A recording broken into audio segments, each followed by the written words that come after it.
The aftermath of Cannae.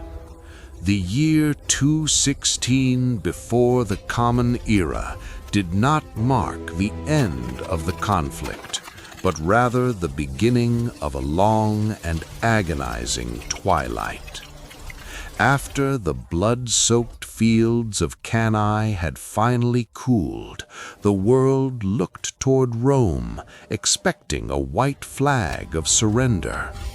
Hannibal Barca had performed a tactical miracle, delivering a blow so deep it shook the very foundation of the Italian soil. But victory is a fragile ghost. The following decade became known as the War of Attrition.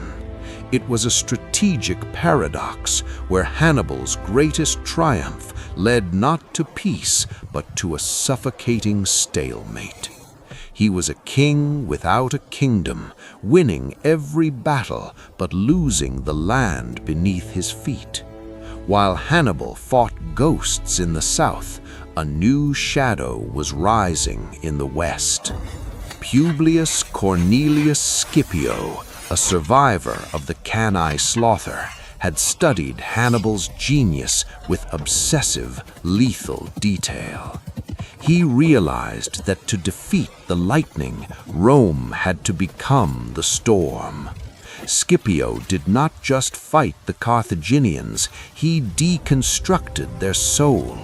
He turned the Carthage Code against his creator, stripping away Hannibal's allies and his pride.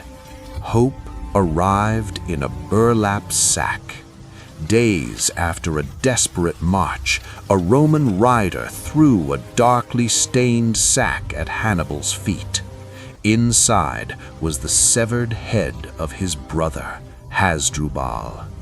In that silent, horrific moment, Hannibal realized that the dream of the Barcid Empire had died in the mud. The architect of Rome's fear was now a man of pure sorrow. On the eve of the final battle at Zama, the two greatest military minds of the ancient world met in the dust. It was a meeting of a master and a student who had surpassed him. The desert wind carried the scent of destiny. Zama was not just a battle, it was the funeral of an era. The geometry of the Barcas was shattered, and the lion was finally forced into a cage. In the end, surrounded by assassins and betrayed by time, Hannibal drank the poison he carried in his ring. He died as he lived, undefeated in spirit.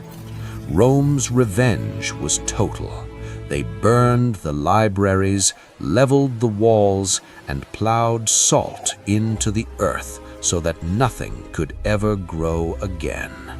The city is ash, but the legend of the lion will never die.